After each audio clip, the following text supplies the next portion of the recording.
ಮುಖ್ಯಮಂತ್ರಿಗಳು ಏನೇ ಆದರೂ ಕೂಡ ಹೈಕಮಾಂಡ್ ತೀರ್ಮಾನ ಮಾಡಬೇಕು, ಸುಮ್ಮನೆ ಅನಗತ್ಯವಾಗಿ ಚರ್ಚೆ ಆಗ್ತಿದೆ ಸಿಎಂ ವಿಚಾರ ಅಂತ ಹೇಳಿಕೆಯನ್ನು ಕೊಡ್ತಾರೆ. 15ನೇ ತಾರೀಕು ಸಂಪುಟ ಪುನಾರಚನೆ ಸಂಬಂಧ ಮಾತಾಡೋದಕ್ಕೆ ರಾಹುಲ್ ಗಾಂಧಿ ಭೇಟಿ ಮಾಡ್ತೀನಿ ಅಂತ ಕೂಡ ಹೇಳಿದ್ದಾರೆ. ಅಲ್ಲ, ನಾವೆಲ್ಲ ಅದನ್ನೇ ಹೇಳ್ತಾ ಇದ್ದು. ನಾನು ಅನೇಕ ಸಂದರ್ಭದಲ್ಲಿ ಹೇಳಿದ್ದೀನಲ್ಲ, ಹೈಕಮಾಂಡನ್ನ ನಾವು ಯಾರೇ ಕಾಂಗ್ರೆಸ್ ಪಕ್ಷದ ಸದಸ್ಯರು ಹೈಕಮಾಂಡ್ ಏನು ತೀರ್ಮಾನ ಮಾಡುತ್ತೆ ಅದನ್ನು ಗೌರವಿಸ್ತೀವಿ. ಪದೇ ಪದೇ ಪದೇ ಹೇಳ್ತಲೇ ಇದ್ದೀವಿ, ನೀವೇ ಅದನ್ನು ಕೆದಕ್ತಾ ಇರ್ತೀರ. ನಾವು ಹೈಕಮಾಂಡಲ್ಲಿ ಕಾಂಗ್ರೆಸ್ ಪಕ್ಷದಲ್ಲಿ ಒಂದು ಶಿಸ್ತಿದೆ.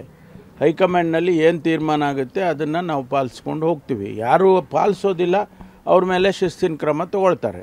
ಇದು ಇವತ್ತಿನ ವಿಚಾರ ಅಲ್ಲ, ಇದು ಮೊದಲಿಂದನೂ ನಡ್ಕೊಂಡು ಬಂದಿರೋದು ಕಾಂಗ್ರೆಸ್ನಲ್ಲಿ. ಎಷ್ಟೋ ಸಾರಿ ವಿರೋಧ ಪಕ್ಷದವರು ನಮ್ಮ ಮೇಲೆ ಕಮೆಂಟ್ ಮಾಡಿದ್ದಾರೆ, ನೀವೆಲ್ಲ ಹೈಕಮಾಂಡ್ರಿಗೆ ಗುಲಾಮರು ಹಾಗೆ ಎಲ್ಲ ಮಾತಾಡಿದ್ದಾರೆ. ಈಗ ಅವರು ಅದೇ ಪದ್ಧತಿನ ಅನುಸರಿಸ್ತಾ ಇದ್ದಾರೆ. BJPಯಲ್ಲೂ ಕೂಡ ಈಗ ಹೈಕಮಾಂಡಿನ ಇದು ಬಂದುಬಿಟ್ಟಿದೆ.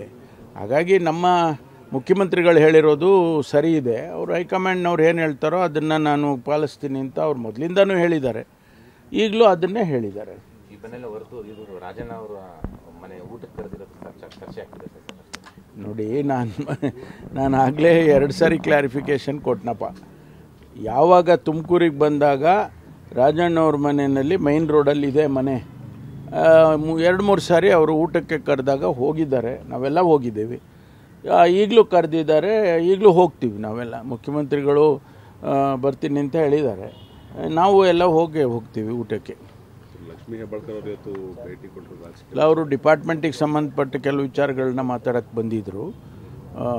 ಹಾಗಾಗಿ ಚರ್ಚೆ ಮಾಡಿದ್ದೇವೆ. ಅವರ ಇಲಾಖೆಗೆ ಸಂಬಂಧಪಟ್ಟಿದ್ದು.